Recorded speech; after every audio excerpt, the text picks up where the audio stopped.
에베소서 2장 19절로 22절의 말씀을 가지고 함께 세운 교회, 함께 세워갈 교회, 함께 세운 교회, 함께 세워갈 교회라는 제목으로 이 시간 하나님의 말씀을 증거하겠습니다. 사랑하는 성도 여러분, 다음 주일은 우리 교회가 38주년을 맞이하는 창립 기념 주일로 지키게 됩니다. 38년이라는 시간이 결코 짧지 않은 세월이죠. 오늘 이 시간까지 인도해 주신 주님의 은혜에 감사하며 특별히 창립 기념주의를 앞두고 오늘 본문인 에베소서 2장의 말씀을 통해서 성경이 말하고 있는 교회는 어떤 교회임을 살펴보면서 우리 신도림 중앙교회가 지금까지 어떤 교회로 걸어왔는지 돌아보고 그리고 앞으로 50년, 100년이 지난 후에 하나님께서 기뻐하시는 교회로 어떻게 세워가야 할지를 다시 한번 생각해보는 귀한 시간이 되기를 간절히 소망합니다.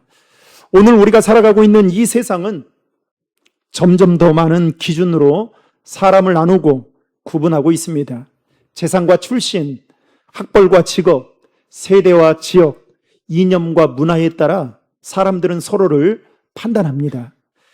그래서 사람들은 자신이 어디에 속해 있는지를 끊임없이 확인하고 조금이라도 더 좋은 자리에 서기 위해 애를 씁니다. 그리고 자신도 모르는 사이에 사람을 비교하고 평가하며 선을 긋기도 합니다. 제가 부교육자로 사역하던 시절 교회 근처에 큰 도로를 사이에 두고 한쪽에는 임대아파트 단지가 그리고 반대쪽에는 비교적 규모가 크고 이름 있는 아파트가 단지가 들어서 있었습니다. 그런데 그곳에 사는 아이들이 같은 초등학교에 다니면서 사는 아파트에 따라 학급이 나뉘어 편성이 되었다라는 이야기를 들은 적이 있습니다. 물론 그렇게 편성하기까지의 나름의 이유와 명분이 있었을 것입니다. 그러나 아무것도 모르는 아이들이 자신들이 사는 곳 때문에 구분이 되고 그로 인해 소외감과 박탈감을 느꼈을지도 모른다라는 생각을 하니 왠지 마음이 씁쓸해졌습니다. 그런데 사실 이것은 우리 사회의 모습이기도 합니다. 사람들은 끊임없이 서로를 나누고 구분하고 비교합니다. 그러나 오늘 본문인 에베소서 말씀에서 사도 바울은 교회에서만큼은 세상의 방식이 그대로 작동되어서는 안 된다라고 말하고 있습니다. 오히려 교회라는 곳은 세상의 분열과 갈등이 치유가 되고 서로가 서로를 가로막고 있는 보이지 않는 담들이 허물어지는 곳이 바로 교회이어야 한다라고 사도 바울은 말하고 있습니다. 특별히 오늘 본문에 등장하고 있는 에베소 교회 안에도 심각한 갈등의 요소인 분열과 다툼이 있었습니다. 자, 오늘 본문 19절 말씀을 보면 이렇게 말합니다. 그러므로 이제부터 너희는 외인도 아니요 나그네도 아니요 오직 성도들과 동일한 시민이요 하나님의 권속이다. 여러분, 바울이 왜 굳이 너희도 외인도 아니요 나그네도 아니다 라고 이 말을 하고 있는 걸까요? 그동안 누군가가 이 에베소 교회 안에 있는 성도들을 대상으로 어떻게 생각하고 있는 거예요? 외인처럼, 나그네처럼 여기고 있는 사람들이 있었다라는 겁니다. 여러분, 에베소 교회는 바울이 2차, 3차 전도 여행을 통해서 오랜 기간 동안 복음을 전하고 말씀을 가르치면서 세워졌던 교회입니다. 주로 에베소 교회 안에는 이방인 성도들이 주류를 이루었습니다. 그런데 그 안에는 이방인 성도들이 주류를 이루었지만 소수의 유대인들도 있었습니다. 유대인들과 이방인들 사이에는 알게 모르게 알력 다툼이 벌어졌고 이로 인해서 깊은 장벽과 적대감이 존재했습니다. 유대인들은 자신들이 하나님의 선택받은 백성이다라고 여기며 이방인들을 하나님의 언약 밖에 있는 사람들로 취급했습니다. 심지어 유대인들은 이방인들과 함께 식사하는 것조차 꺼릴 정도였습니다. 반대로 이방인들도 유대인들을 무시하고 배제했습니다. 한마디로 말하면 서로가 서로를 인정하지 않았던 셈인 거죠. 문제는 이러한 편견과 장벽이 에베소 교회 안에 그대로 고스란히 침투해 들어왔다는 것입니다. 인간적인 방법으로는 유대인과 이방인이 하나가 된다는 것이 거의 불가능한 일처럼 보였습니다. 마치 물과 기름과 같은 거였죠. 그런데 바울은 오늘 말씀을 통해서 그들에게 서로의 차이를 더 살펴보라고 말하지 않고 누가 더 옳은지 따져보라고 말하지 않고 오히려 그들을 하나님 앞에 세우고 있는 것을 보게 됩니다.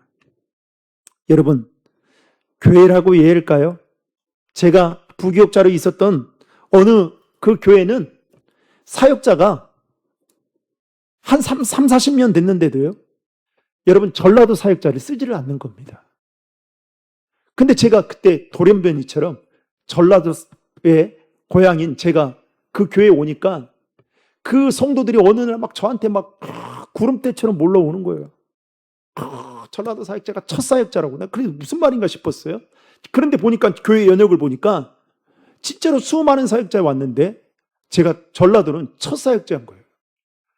그러면서 어떻게 왔냐는 거예요. 목사님은 도대체 무슨 백으로 왔냐는 거예요. 응? 제가 무슨 백이 있어요? 하나는 백으로 왔지. 응? 그런 교회가 있어요, 여러분. 여러분, 교회도 예외가 아니에요. 그러나 사도 바울은 유대인이든 이방인이든 누가 더 옳은지, 누가 더 나은지, 누가 더 우월한지 이거를 따져보라고 말하고 있는 것이 아니라 그들을 하나님 앞에 세우면서, 여러분, 에베소 2장 앞부분에 보면 그들이 이전에 어떠한 존재였는지에 대해 사도 바울은 다음과 같이 말하고 있는데요. 에베소 2장 2절과 3절의 말씀을 우리 다 함께 읽겠습니다. 그때 너희는 그 가운데서 행하여 이 세상 풍조를 따르고 공중의 권세 잡은 자를 따랐으니 곧 지금 불순종의 아들들 가운데 역사하는 영이라. 전에는 우리도 다 그 가운데서 우리 육체의 욕심을 따라 치내며 육체와 마음이 원하는 것을 하여 다른 이들과 같이 본질상 진노의 자녀이었더니. 아멘. 여러분, 노란 글씨로 쳐 있는 부분은 잘 눈여겨보시면 되겠습니다. 바울은 지금 뭐라고 이야기하느냐? 에베소 교회 안에 이방인 주류와 그리고 소수의 유대인들에게 뭐라고 이야기하느냐? 유대인이나 이방인들 모두가 이전에 세상의 풍조를 따랐다고 말하고 있습니다. 게다가 그들은 육체의 욕심을 따라 살았고, 그리고 본질상 뭐의 자녀다고요? 진노의 자녀다. 한마디로 말하면 심판받아 멸망할 진노의 자녀다라고 이야기하고 있습니다. 여기서 중요한 것은 바울은 너희들만 그랬다라고 말하고 있지 않고, 여러분 2절과 3절에 보면 이렇게 말하고 있어요. 전에는 우리도 다 그 가운데서라고 말하고 있습니다. 한마디로 말하면 유대인이나 이방인 모두가 하나님 앞에서 똑같은 뭐다고요? 죄인이다라는 것입니다. 그러므로 서로를 향해 내가 너보다 낫다라고 말할 수 있는 사람은 하나님 앞에서는 단 한 사람도 없다라고 지금 바울은 말하고 있는 것입니다. 더 쉽게 말하면 유대인이나 이방인이냐, 많이 배웠느냐 못 배웠느냐, 부자냐 가난한 자냐, 좋은 집에 사느냐 그렇지 않는 자냐, 임대 아파트에 사냐, 민영 아파트에 사냐, 이게 하나님 앞에서는 구원받는 근거가 될 수 없다라는 거예요. 더 감사한 것은요, 여러분, 이 바울의 복음이, 바울이 전한 이 복음이 죄의 고백으로 끝나지 않고 있다라는 겁니다. 오늘 말씀에 따르면 우리는 죄인이었지만 예수 그리스도의 십자가로 말미암아 용서를 받았고, 진노의 자녀가 되었던 우리가 하나님의 자녀가 되었고, 예인이었던 우리가 하나님의 권속, 한마디로 말하면 가족이 되었다라고 지금 바울은 말하면서 이것이 바로 교회의 기초다라고 설명하고 있는 것입니다. 여러분, 교회의 기초는 좋은 사람들만 모인 곳이 아닙니다. 교회의 기초는 높은 수준의 윤리나 아니면 뛰어난 능력도 아닙니다. 우리의 재산이나 학벌, 사회적인 지위가 교회의 기초를 이루는 것이 아니다라는 겁니다. 교회의 기초는 사도 바울이 말한 것처럼 오직 예수 그리스도의 십자가인 줄로 믿습니다. 그러므로 교회 안에서는 출신이나 학벌이나 지역이나 아니면 직업이나 재산이 그 사람의 가치를 결정하는 기준이 된다거나 아니면 교회의 기초가 될 수 없다라는 것을 말하고 있다라는 것이죠. 또 하나 우리가 기억해야 할 것은 나는 죄인이었지만 십자가의 은혜로 구원받은 사람이고 내 옆에 있는 성도도 똑같이 십자가의 은혜로 구원받은 하나님의 자녀이다라는 사실을 가르쳐주고 있습니다. 그래서 바울은 뭐라고 말하느냐? 너희는 외인도 아니요 나그네도 아니요 하나님의 뭐다고요? 권속, 즉 가족이다라고 말하고 있습니다. 이렇듯 유대인과 이방인 사이에 있던 오랜 장벽이 그리스도의 십자가 안에서 무너지고 전혀 다른 사람들이 이제는 하나님 안에서 한 가족이 되었다라고 바울은 말하고 있는 것입니다. 사랑하는 성도 여러분, 우리 신도림 중앙교회가 지난 38년 동안 세상의 논리가 아니라 복음 위에 세워져 여기까지 올 수 있었던 것은 저는 믿음의 선배들이 십자가를 교회의 기초로 붙들어 왔기 때문인 줄로 믿습니다. 앞으로도 마찬가지입니다. 시대가 변하고 여러분 시대가 가면 갈수록 세상의 갈등과 분열은 더 심해진다 할지라도 우리 교회를 붙들고 있는 그 기초는 여러분 변해서는 안 된다라는 것이죠. 따라서 오직 예수 그리스도의 복음과 십자가만이 우리 신도림 중앙교회의 기초가 되어야 할 줄로 믿습니다. 이어서 바울은 오늘 본문에서 교회에 대해 또 하나의 중요한 사실을 우리에게 말씀하고 있는데요. 여러분, 교회는 십자가 위에 세워진 공동체일 뿐만 아니라 그 다음에 무엇을 말하고 있느냐? 성도가 연합하여 함께 지워져가는 공동체라고 바울은 말하고 있습니다. 자, 21절과 22절의 말씀을 다 함께 읽겠습니다. 그의 안에서 건물마다 서로 연결하고 주 안에서 성전이 되어가고 너희도 성령 안에서 하나님이 거하실 처소가 되기 위하여 그리스도 예수 안에서 함께 지워져 가느니라. 아멘. 여러분 방금 읽었던 말씀 중에 주목해야 될 단어는 바로 서로 연결하여 성전이 되어가고 그 다음 함께 지워져 간다라는 표현입니다. 여러분 이 말은 무엇을 말할까요? 교회라는 곳은 이미 완벽하게 완성된 공동체가 아니라 지금도 점점 자라고 있는 것처럼 되어가고 만들어져 가고 있는 공동체라고 말하고 있는 것입니다. 그래서 바울은 건물을 마치 살아있는 생명체처럼 여기고 자라간다라고 표현하고 있습니다. 그러면 여러분 교회는 언제 자라는 걸까요?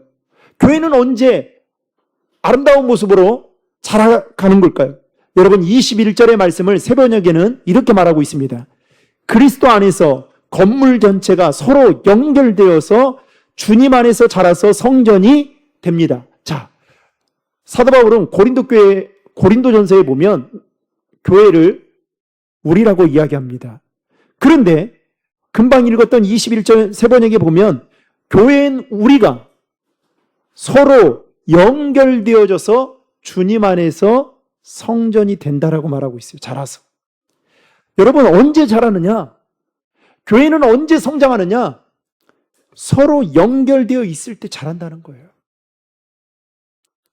독불 장군처럼 여러분 내 혼자 신앙생활하는 게 나에게는 아무런 신앙생활에 지장이 없다고 생각하지만 여러분 좀 더 넓은 의미로 보면 여러분 그것도 한계가 있어요.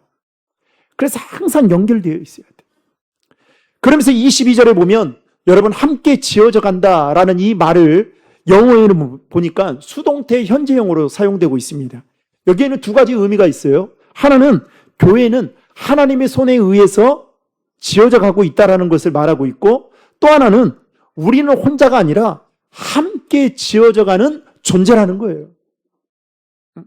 여러분 이 세상에는 완전한 교회는 없습니다. 왜냐하면 여러분이 교회거든요. 여러분이 완전하지 못하는데 다른 사람 이야기하겠어요. 내가 가는 곳에는 문제가 항상 있는 거예요, 여러분. 완벽한 교회를 여러분 찾아가 보십시오. 완벽한 교회가 있는가? 없어요, 여러분. 우리 교회도 완전하지 않습니다. 에베소 교회도 갈등과 문제를 안고 있었습니다. 그러나 중요한 것은 완벽한 교회가 있느냐 없느냐가 아니라 하나님께서 지금도 완벽하진 않지만 다듬어 가시고 세워가고 있는 교회이냐, 이게 중요하다라는 거예요. 왜냐하면 제가 목회를 해보니까요, 하나님이 교회 안에 다 거하시는 것 같지만 여러분 그렇지 않더라고요. 하나님이 손 놓은 교회도 있어요, 여러분. 그러나 하나님이 뜨겁게 강력하게 임하는 교회도 있습니다. 저는 우리 교회가 그런 교회가 되기를 주님의 이름으로 축복합니다. 여러분의 가정이 그런 가정이 되기를 축복합니다. 여러분의 일터가 하나님이 강력하게 임하는 여러분 그런 축복의 장소가 되기를 주님의 이름으로 축복합니다. 하나님은 교회를 세워가는 데 있어서 공동체 안에서 여러분 서로 자라가기 하기 위해서 뭐 한다고요? 연결시키는 거예요. 그러면 여러분 연결이 되면 어떤 일이 벌어집니까? 서로 부딪히게 되겠죠. 그런데 여러분 부딪히면서 어떻게 돼요? 서로 배우면서 성장하는 거예요. 그래서 함께 지어져 간다는 것이 여러분 정말 쉽지 않은 일입니다. 왜 그럴까요? 우리 모두는 다 서로 다르기 때문에 그렇습니다. 성격도 다르죠. 생각도 다르죠.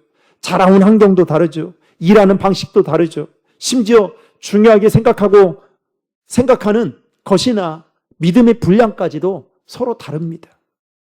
마치 서로 다른 돌들이 하나의 건물을 이루려면 다듬어지는 그 과정 속에서 여러분 가정 속에서 때로는 아프기도 하고 눈물을 흘리기도 하고 때로는 기쁘기도 하지만 그 과정들이 필요하듯이 우리에게도 마찬가지다라는 겁니다. 여러분 우리 안에 있는 아름다운 모습도 있을 거예요. 그러나 반대로 깎이지 않는 모습도 있습니다. 모난 부분들 때문에 때로는 가까운 사람들을 찌르기도 하고요. 상처를 주기도 합니다. 그래서 어떤 사람들이 이렇게 말해요. 목사님, 제가 예배는 잘 드릴 테니까 교제하는 것만큼은 저한테 권하지 마세요. 왜요? 내 옛날에 상처받은 게 많거든요. 여러분, 사람이 멀리 있을 때는요. 그 시 중에 하나가 뭐 그런 게 있잖아요. 뭐 가까이 보면 더 뭐 이쁘다 뭐 그런 시 있잖아요. 여러분, 가까이 뭐 이뻐요? 여러분, 멀리 있으면 다 이뻐 보이고 다 좋아 보입니다. 근데 가까이 딱 가보면 여러분 어떻게 돼요? 그 사람의 진면모를 다 볼 수 있어요. 멀리서 보면 여러분 제가 볼 때 우리 성도들 보니까 다 미스 코리아, 우리 여자 성도님들은 다 진선미가처럼 보이고요. 남자 성도님들은 다 미스터 코리아처럼 보여요. 다 완벽해 보여. 뭐 성형외과 갈 필요도 없고요. 피부과 갈 필요도 없어요. 그런데 가까이 가보면 어때요? 기미도 보일 수도 있고 주근깨도 보일 수도 있겠죠. 여러분, 그런데 그렇다고 해서 어떻게 해요? 내가 공동체 안에 깊숙이 들어가는 것에 대해서 적당한 거리를 둔다? 여러분, 신앙생활 하는데 편할 수는 있죠. 그러나 성장하는 데 있어서는 여러분 지극히 제한적이다라는 겁니다. 그래서 바울은 그 과정 속에서 어떻게 해요? 서로 연결되어져서 교회가 자라간다라고 말씀하고 있는 것입니다. 여러분, 교회는 완성된 사람들 많이 모인 곳이 아닙니다. 연약한 죄인들이 하나님의 은혜 가운데 모여서 함께 다듬어져 가는 곳이 바로 교회인 것이죠.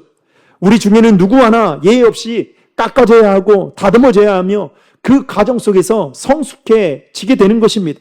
그런데 바울은 그 하나님께서 이와 같은 일을 언제 하신다라고 말씀하고 있냐면 21절과 22절에 보면 이렇게 말하고 있어요.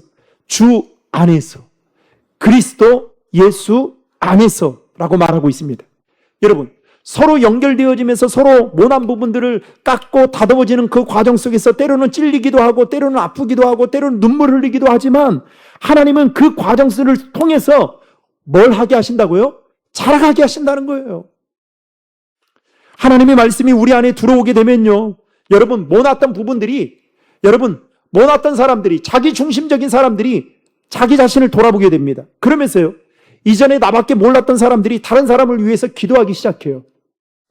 내 것만 챙기려고 했던 그 사람들이 어려운 이웃을 위해 자신의 것을 어느 순간부터 나누게 됩니다.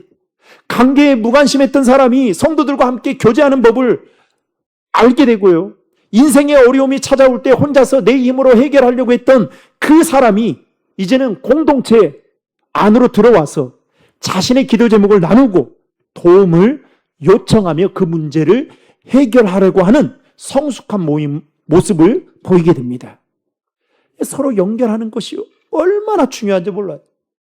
하나님께서는 이 땅에서 우리를 변화시키고 예수님의 성품을 닮아가게 하도록 우리를 인도하시는 분이십니다. 자신만 중요하다고 생각하는 사람이 다른 사람을 사랑하게 하고요. 오랫동안 용서하지 못했던 사람이 서로 이제 교제를 통해서 용서하게 하고, 자기 주장만 앞세웠던 사람이 이제 다른 사람을 존중하게 하도록 인도하십니다. 그리고 바로 이러한 변화가 모여서 여러분 건강한 교회를 이루어 가게 되는 것입니다. 말씀을 맺겠습니다. 사랑하는 성도 여러분, 다음 주일은 우리 교회의 생일이라고 말할 수 있습니다. 38주년을 맞이하는 주일입니다. 지난 38년을 여러분 감사하며 돌아보는 시간과 함께 앞으로 우리 교회가 50년, 100년을 어떤 교회로 나아가야 될지 오늘 우리가 반드시 기억해야 할 교회의 모습은 두 가지입니다. 하나는 오직 예수 그리스도의 십자가만이 교회의 기초가 된다라는 것입니다. 우리의 소유, 우리의 학벌, 능력, 출신, 재산, 직업, 이것들이 우리를 하나 되게 할 수 없습니다. 오직 예수 그리스도의 십자가의 은혜만이 서로 다른 우리를 하나님의 한 가족으로 묶어준다라는 거죠. 그래서 오직 예수 그리스도의 십자가만이 교회의 기초가 되어야 한다는 것입니다. 두 번째로는 교회는 함께 지워져가는 공동체라는 것입니다. 때로는 우리는 그 과정 속에서 상처를 받기도 하고 주기도 하고 실망할 때도 있고 낙심할 때도 있을 겁니다. 그러나 하나님은 그것을 나무라하지 않고 연약한 우리를 포기하지 않고 완벽한 사람들만 골라서 쓰는 것이 아니라 연약한 우리를 하나님은 깎으시고 다듬으시고, 그래서 예수 그리스도의 성품을 닮아가도록 우리를 만들어 가신다는 것입니다. 그러므로 우리는 서로에게 완벽함을 요구하기보다는 함께 서로 연결되어져서 자라가야 돼요. 여러분, 성도들이 안 보이면 저는 우리 교회에 장점이 있다고 생각해요. 여러분, 단점은 뭐냐? 교인들이 많지 않으니까 이제 밥그릇까지 다 이제 알 수 있는 상황이 될 거예요. 그런데 때로는 그게 마치 내 프라이버시를 침범하는 것처럼 느껴질 수 있어요. 그런데 여러분 반대로 생각해 봐요. 큰 교회 가면요, 좀 죄송하지만 여러분 눈 하나 깜빡하지 않습니다. 나와 연결되어 있지 않으면요, 같은 교회 다녀도 평생 인사 않고 삽니다.